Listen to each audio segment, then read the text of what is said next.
And hello, good evening, Facebook. I am with Yinka Bakare today, and we're going to talk about a lot of things today. But he's from Footprints Counselling Service. But please do introduce yourself, please.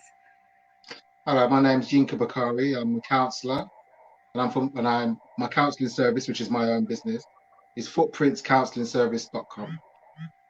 Okay. My objective is to help people with a variety of problems, and I and Kerry will discuss some of them today. Yeah, we're going to get to that in a minute. I'm Kerry Mussington from Mind Over Matter Project Suicide Prevention, and it's really nice to actually speak to a counsellor today.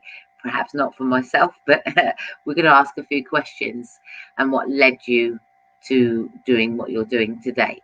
So I want to tell us a little bit about yourself. So we've got your name, Yinka, and your age. Do you mind giving out your age?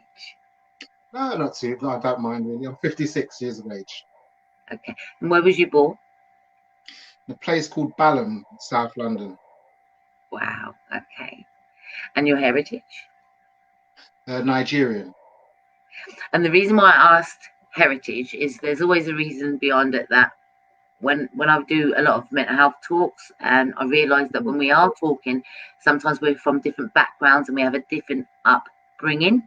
So everything, you know, even though there are problems there are different ways of dealing with it. And sometimes in what I'm known as from a lot of Nigerians is that the females, they have to be a certain way, and it's a culture. And I would love to talk to you a bit about that as well, about the culture from the male point of view, because the female are not liking that much. That I'm what I'm hearing, you know, just because it feels. Some people say to me that it's not there. When you're living by standards, you're living by somebody else's rules, you know. So joining the two. Maybe I'm not the best person to answer that, because I was born here. My understanding of Nigerian culture is limited. Yeah. So you know, I'm going to cover that another day. I'm going to come back in with all of that. But what was we're talking about depression and how we overcome things and why we got to where you are now. So what was your worst time before you got to your lovely journey where you are now? Your worst time for you? Well, luckily or unlucky, I'd started counselling before I had a serious difficult period, and so I had a toolkit, for want of a better words, and that was the bereavement of my mum, the loss of my mum. That floored me, and because it came as a shock, it was one of those things whereby she was diagnosed with cancer, and she died within 25 days, and there was no room for preparation. So yeah, it led to depression. It lasted for a long period of time. But as I do talk to people about bereavement, first of all, you have to think it's anger, denial, resentment. The 7 stages of grief. I can't remember them off the top of my head. I went through them rapidly, and or at different times in different ways. But luckily, I had a toolkit that I could actually grasp at some stages for it. But yeah, that was one of my biggest episodes of depression, losing my mum. Okay, you said luckily you had your toolkit, so you prepped before, but you never really prepped for the loss of your parents, are you? You know, I lost my parents also to cancer, both of them. And again, you know, that journey is quite a bizarre, weird journey. And it's, I don't know where you find the strength from, knowing that once suddenly you had guidance and now you're all here on your own, you know. But you have to find that strength, and this is where you're at today, isn't it? Through that bereavement, you've made a career out of the darkest times. So bringing that into the light, aren't you? Okay. So you got into counselling because of the bereavement. No. I got into counselling. Funny thing is, I was so-called entrepreneur, and I lost a lot of money in a business venture. And I had a friend who was a counsellor. And she said to me, Yinka, what are you going to do? And I said to her, I don't know. And to be quite honest, if people who know me, that's really not a word that comes close to me, that I don't know what to do or what I'm going to do next. And she said to me, you're quite a good listener. Why don't you have a look at counselling? So I did a lock-on course at college, and I fell in love with it. And that led to who I am today, or part of who I am today. Okay. What are some of the issues you face with during counselling services?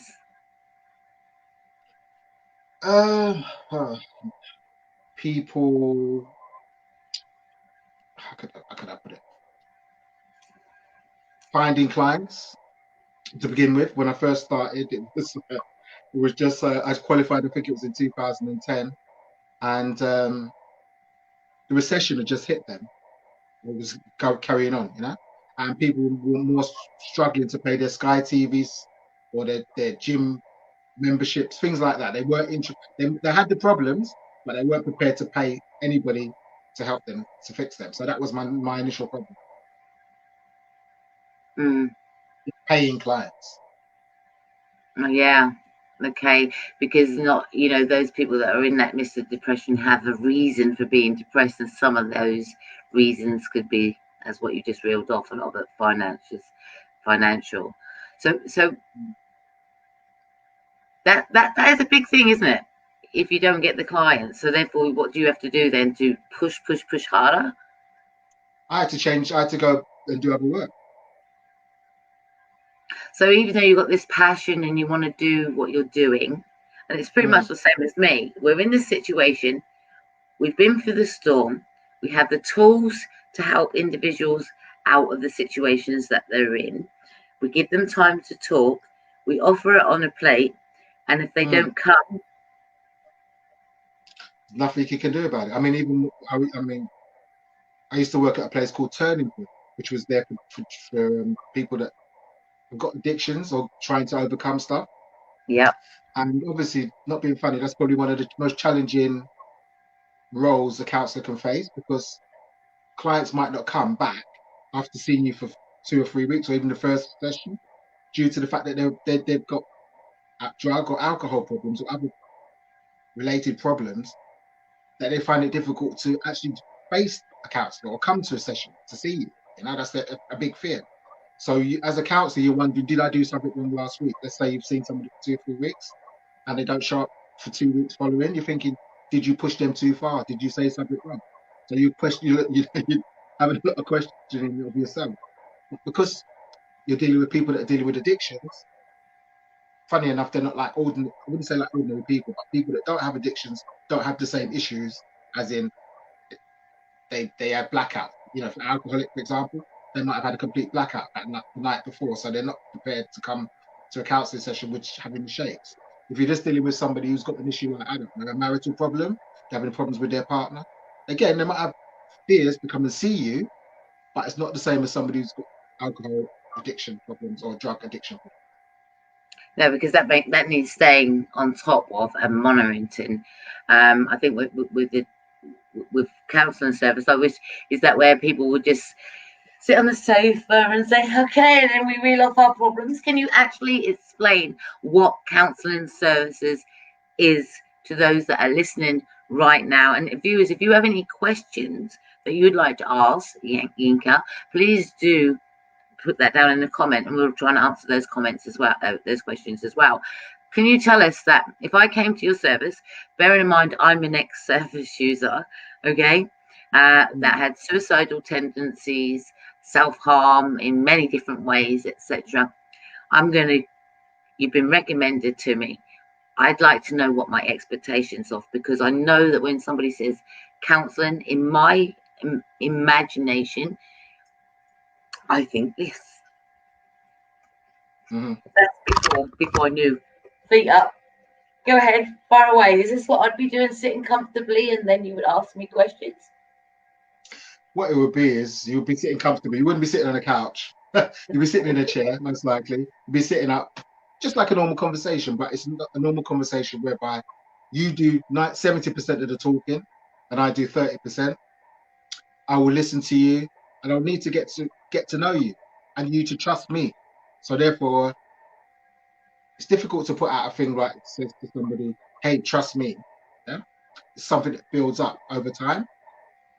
But the way I would do it with you is I would let you know that anything you say to me is 100% confidential, unless you unless you express to me you're going to self harm or you're going to harm others.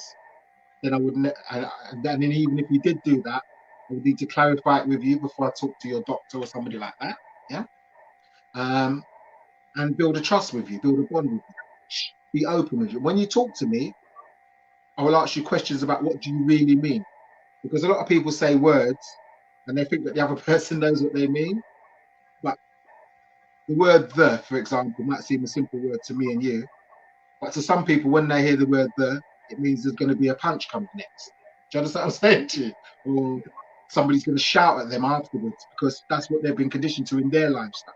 So when people say, to build up that trust and understanding between clients, I'll definitely try to clarify what they mean by what they say, and ask them to maybe explain it maybe 2 or 3 different ways, so I really understand what they're saying, and that helps build up trust. How often, so I just want Mm-hmm. to see the differences, how often do you see a client? Once a week, normally. Once a week. So do you task set with them throughout the week? What do they do with because I know that I'm going to put myself in the situation that Mm-hmm. particularly, and I'm going to say a lot of people with the diagnoses, and I know I'm saying it so they can relate, okay? Mm-hmm. Mm-hmm. When somebody has a diagnosis, let's use mine, EUPD, also known as emotionally unstable personality disorder. Now that needs regulating and monitoring. The moods have to be regulated correctly. So Yeah. if we are in a see counselling, we see once a week, I believe that's hope and also dedication that someone's going to listen, and I'm finally going to get an chance to offload. However, what do I do with the 6 days a week? Mm-hmm. Well, something like that, I would definitely give you a, how could I put it? I'd ask you to have a journal and talk about how your moods are throughout each day. And then when you come back to me on, let's say it's a Friday, and the Friday, the first thing we'll do is we'll go through your journal and we'll examine how you felt, why you felt that way, and then what we could do about changing the way you feel. By the way, the way I work, sorry, something else is really quite important.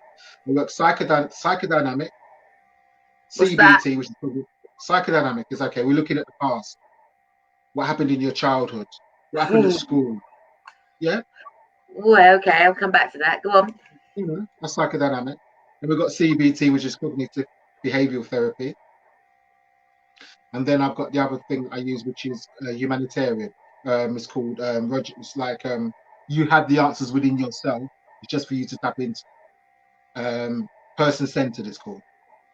Now, when I meet clients, I tend to work the person-centered thing, which is it's more of a humane way of working with people. I say humane. It's more down to earth, as in getting to know you and you getting to know me and asking you questions about yourself.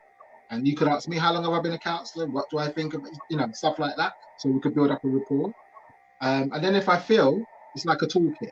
So if I feel that your issues, what you're talking about, are more cognitive, like how you think about stuff, yeah, like it's either black or white, there's no grey areas, then I think, okay, it's cognitive. The way your issues are cognitive. If I notice that you're talking a lot about things that could seem to really have been happening from the past, you started acting this way, I don't know, when you was 10 because of a bereavement, you lost a cat, and that cat made you start to have nightmares, and you're still having nightmares now, then I would like to work back to how can we'd go back to that, and there's ways to try to deal with that. Psychodynamic as a big issue for a lot of people when you're speaking to people that have been traumatized, suffer from PTSD. Also, I'm going to use that word. So the words I'm chucking out and the labels I'm chucking up, hopefully they're going to relate to someone so they can take something from this conversation. Psychodynamic. means revisiting that past trauma. Do you feel, in your honest opinion, even though you've got a job to do, a role to do, it is beneficial to go back and visit such trauma? For some people, yeah. Do you see that it, okay, because it's putting all of those things back. Can I just stop there? Can I just stop there? There was sorry to cut you, but this is, I'll give you a perfect example of how it works. Sure. There was the Bake Off chef, Nadia Hussain. She won Bake Off. She's an Indian lady anyway. Basically, she suffers from anxiety, and there was a program about it not too long ago. I don't know, within a year. And she was bullied at school. What they used to do to her at school was bang her fingernails in the door, hold her head down the toilet and flush it, and pull her hair out. Yeah, and she suffers from anxiety. And obviously, the first time she ever went to see a counsellor was as a grown adult. And when she was talking to the counsellor, she couldn't relate what had happened to her in her childhood at school to the reason why she had anxiety. Do you understand what I'm saying to you? Fantastic. That's really clear. I don't know how much clearer I could be. And I think it's fantastic because it takes a lot of us many years, I mean, to actually revisit where did it start, where did it go wrong, and what was the pattern where it's continued throughout, particularly those that suffer from domestic violence, right? Particularly those that are going through domestic violence and are vulnerable themselves and may also have a label on top of that themselves, that the pattern continues and continues. So when we do look back, and that's when I have a conversation with people, where is it coming from? We look back into their childhood, their past, not really on the gory details, just where they've seen it, where it became acceptable. So what we do is we try and break those barriers down, So it's good, isn't it, what you're saying? But some people will really say, let's talk about your child abuse. I think sometimes that's a huge trigger. And I think nobody, when you put words out, they're relatable to the brain. And the brain instantly forms an image of the word it's heard. That's called a trigger in some points, right? So therefore, people say, let's avoid the triggers. Now, we don't know what triggers are going to be. We never know what the trigger is going to be or what the trigger words are going to be. But we do know that we're not there no more. And we have to learn to move forward from the triggers.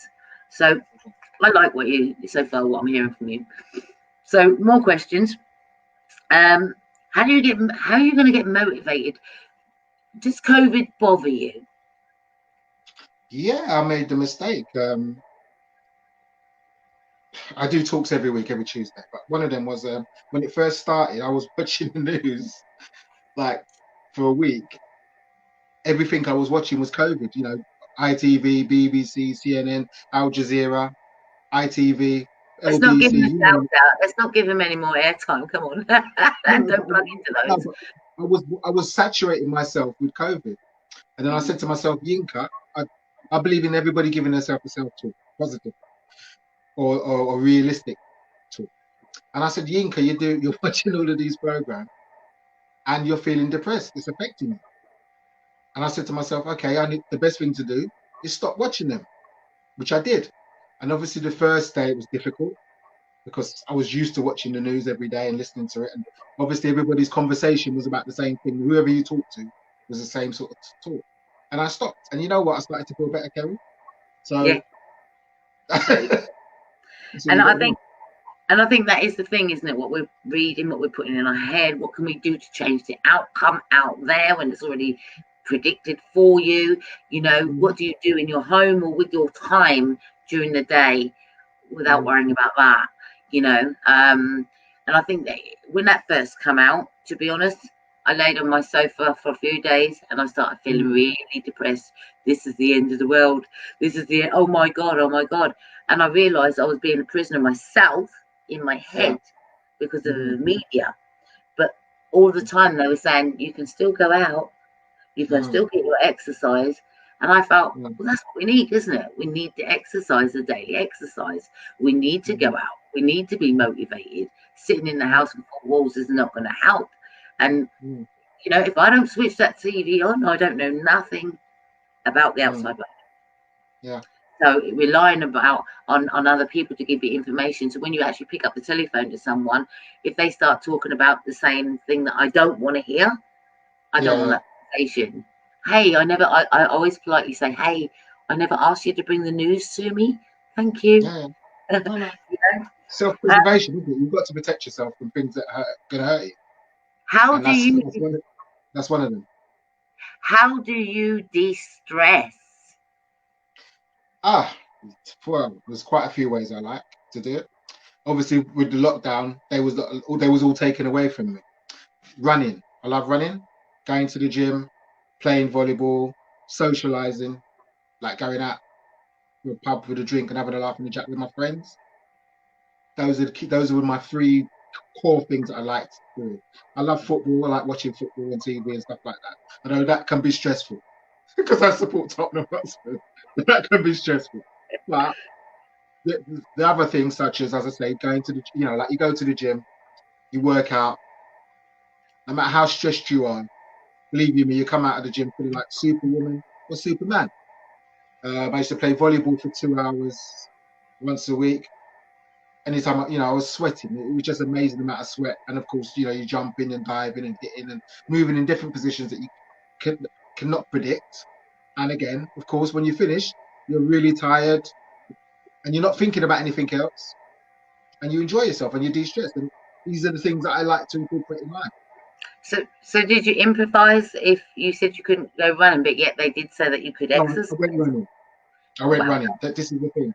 I learned getting back on the road and running on the street, which is far harder than running in the gym. So yeah, but it worked, and I'm gonna have to be doing it this week because we're back on lockdown again. You think it's very important to be motivated and take care of your health, right? Yourself. Do you think that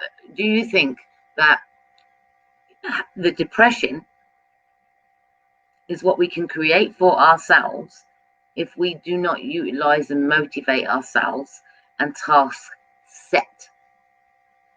Do you feel?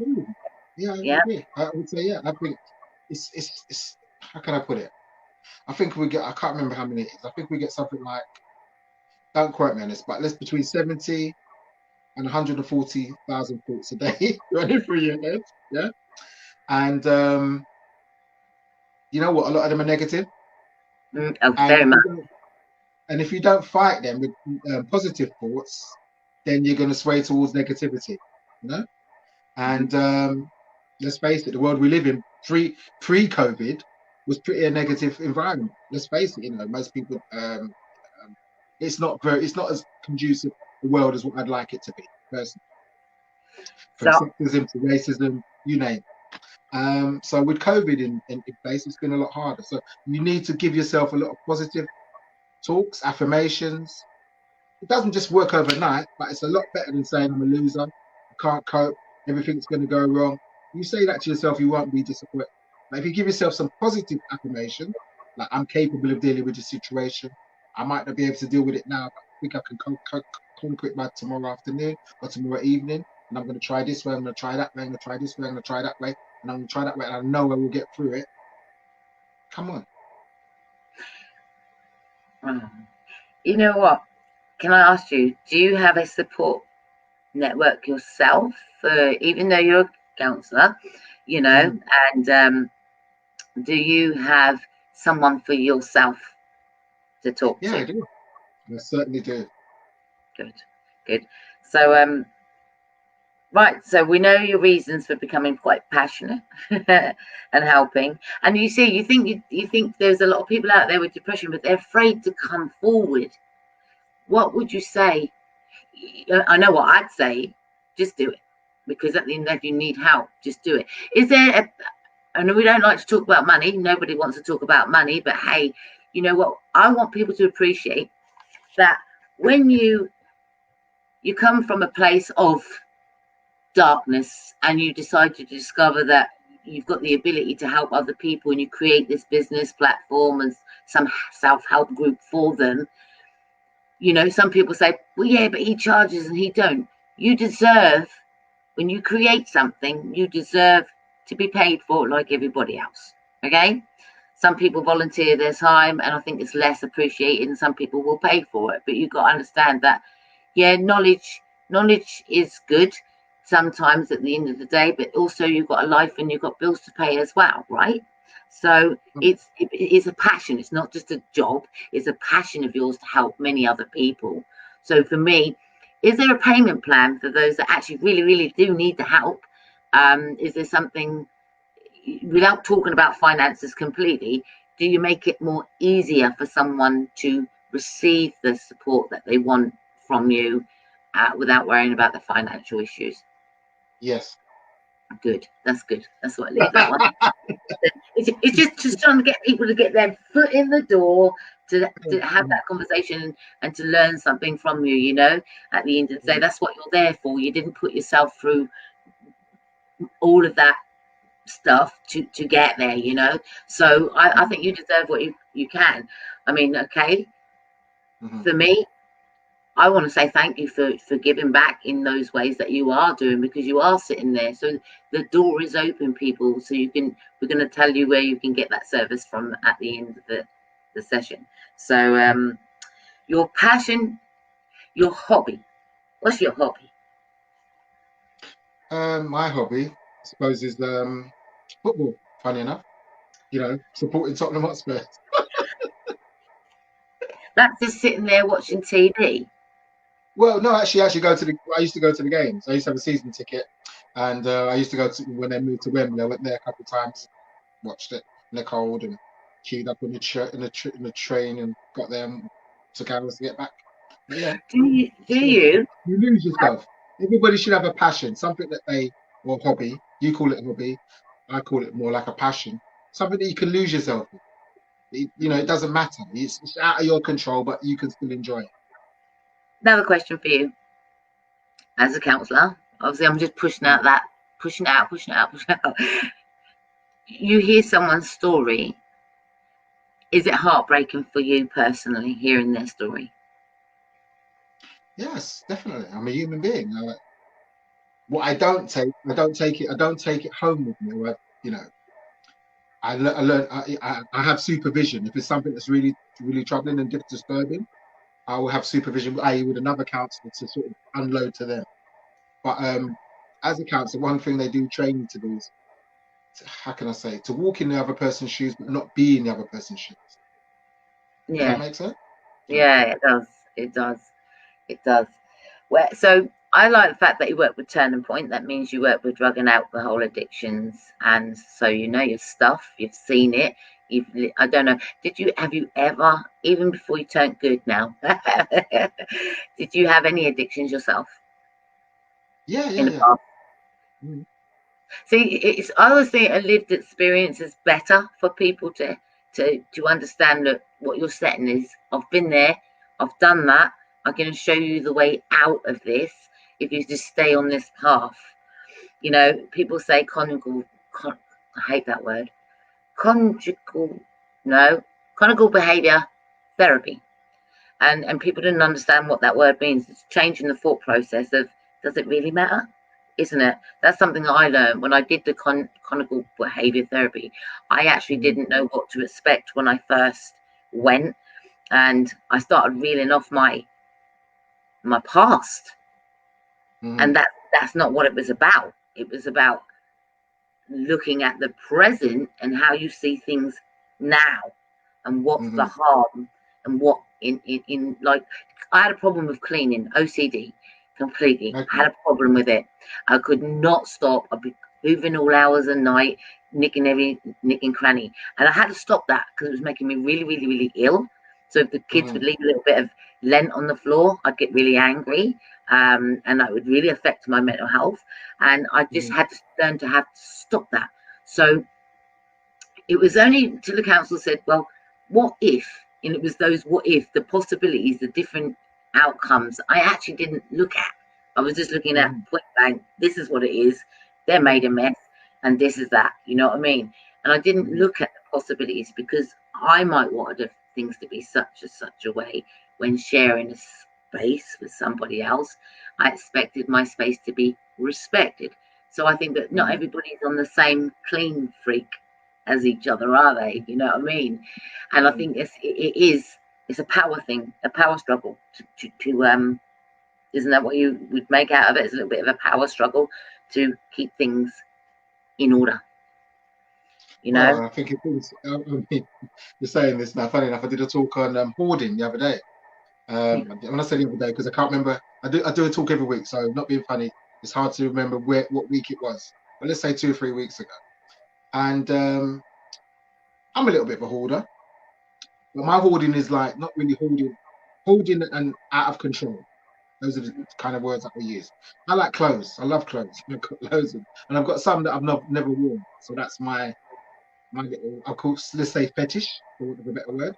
But hoarding, when it gets out of control, when you're collecting newspapers, magazines, cups that are cracked and stuff like that, you know, you're never going to use them again.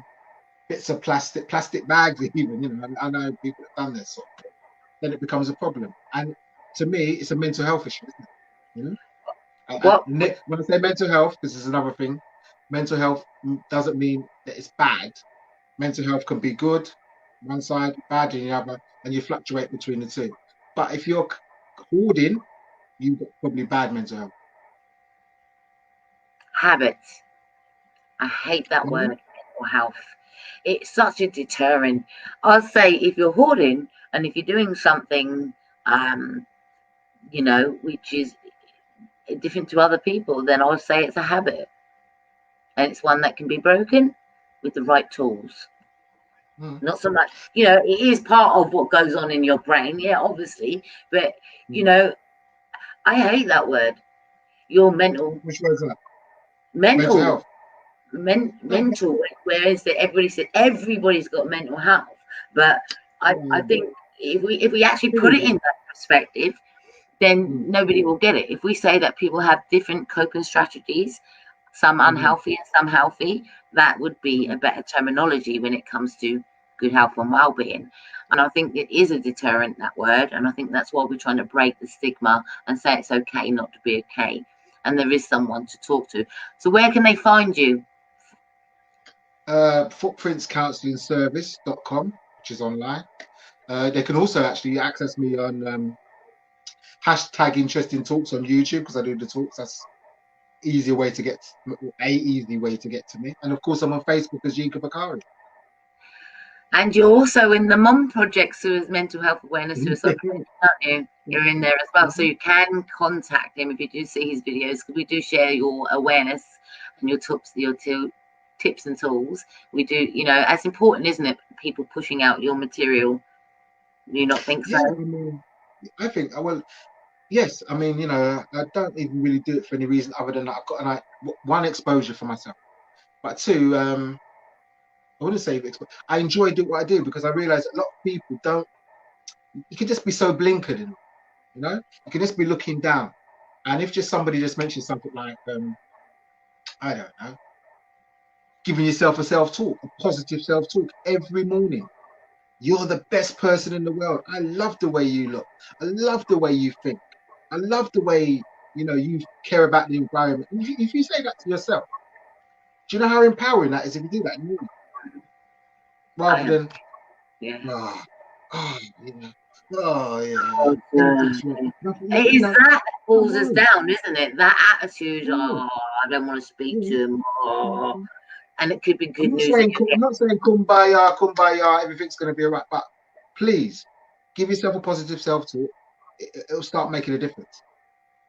I think you heard him. You know, I think you're giving out quite a few valuable advices today on here, and to find you, you've put that in, so you can find him in a lot of ways. And please do support what he's doing, and also the Mum Project and what we're doing, because there's not a lot of people that doing the awareness, is there? And if you notice that there are very few that speak and do the motivational talking, and if that is so us that we've been put in that role to do that, then I am proud that we are raising awareness and giving a helping hand to individuals. You know, I want to thank you from the bottom of my heart. The only other question I wanted to ask, are you married? Divorced. Are you single? Yeah. Are you scared of another relationship? Nah, I'm not scared of another relationship. It's just that I've got And some things that I'm trying to do before I go down that direction. being as you're a counsellor or whatever else, do you actually suss out the mind now before you get in with somebody else? Um, it's like I was having a talk with one of my male friends not too long ago. And he says to me, "Are you always in counselor mode?" And I said to him, "No, I'm a product. We went to school together." I said, "I'm a product of the school we went to. I'm a product of living in South London. I'm a product of being a Spurs fan. I'm a product of being a counsellor. It all encompasses who you are. So I don't want to be in counselling mode all the time. Although I still use those skills because they're there, part of who How I am." can you see somebody once said it to me, oh, why can't you just be Kerry? And I'm just like, yeah, but Kerry's full of knowledge. And Mhm, Kerry is Kerry. She just became mhm, knowledgeable. She just mhm, became wiser and want an intellect conversation. And it's mhm. very hard to get that intellect conversation because what you normally get in is someone complaining about their life. So when Yeah. you do have that intellectual conversation, you've got it's a drive, isn't it? It's, oh wow, yeah, I didn't know about, and it's a conversation rather than a complaint. And I think that's what makes the difference in life. More Mhm, conversation, less complaints, how to resolve mhm, situations and come together to support each other, mhm. you know? Makes sense. So Makes sense. so what do you think about my work then? I'm an ex-service user. I think, no, I think you're doing a fantastic job, aren't you? Come on. I mean, trying to reach out and help people that thinking about suicide, attempted suicide. I mean, it's a waste of life. I mean, some things I say to people, life is not a dress rehearsal, and it's not. You've got to live it in the moment. And obviously, sometimes people can get overwhelmed. And I've heard, like, yes, so you help people, and it's also rewarded. Something that we both need to give to people. Helping people helps the person who's helping the people that they help. It's a Yeah, it's a it's a it's a double-edged sword. It helps. It cuts both ways. It helps the yeah, person that is helped, and it helps the person who's helping the person. So it's if you want to feel good, help somebody. And yeah. if you help people you don't know, you'll even be more happier. Yeah, and I just want to remember that I want someone to say something, only because I've done a lot of thinking this week. I think those people that do come in your life at the very beginning, obviously you take something good because you've attracted to each other in a conversation. But when it goes Mhm, bitter, that's where mhm, it's your instability comes in because you're dealing with rejection or, oh my God, they didn't get me, they didn't understand, they didn't give me time. You're dealing with all of that. And that's where all the anxiety, the fear, and the panic comes through all over again in how do you mhm, accept just the way people are. And I think it's having those expectations. Try not to make them too high and rely on yourself first mhm, and foremost to make yourself happy, because I think this is where a lot of depression is coming from. Individuals, they're forming friendships, the friendship fails, and then they get depressed again, they form another one, they can't sustain that friendship. And it's not about they can't, it's not necessarily they can't, it's more or less the other person can't either. So it's a two-way combination. So please don't go out blaming yourselves all the time if people go the separate ways. It's a part of the process, it's a part of the journey, and people are only there as tools temporarily. Sometimes we can't have everything forever all the time. no, no, no. Yeah, it's I just agree about with you. making the use of the time and the situation. Viewers, thank you so much. Good evening, Shaz. I mean, Shaz is she's dedicated for giving awareness back and stuff. Very good supporter, very good listener, very understanding. Thank you, Sharon. Thank you very much for being you. And any other Facebook did I just say that? Users out there, people that are watching, please do spread the awareness so you can understand a little bit more about counselling services and what really is expected of your minds, as well as our own minds. Just because there's labels doesn't mean we're not humans. Just trying to reach out. Would you like to have a final word? And thank you very Um, much today. yeah, thank you for having me on, Kerry. It's been a pleasure, enjoyable. Um, all I can say is just help somebody. If you need help, reach out to somebody. As I've said already, life is not a dress rehearsal. What you can do today, do it today. When it comes to helping yourself, Yeah. there's no shame. There's no shame in asking for help. You know, we didn't know we were born. We couldn't feed ourselves, could we? We couldn't walk. We couldn't talk. We couldn't do nothing. Everything had to be learned.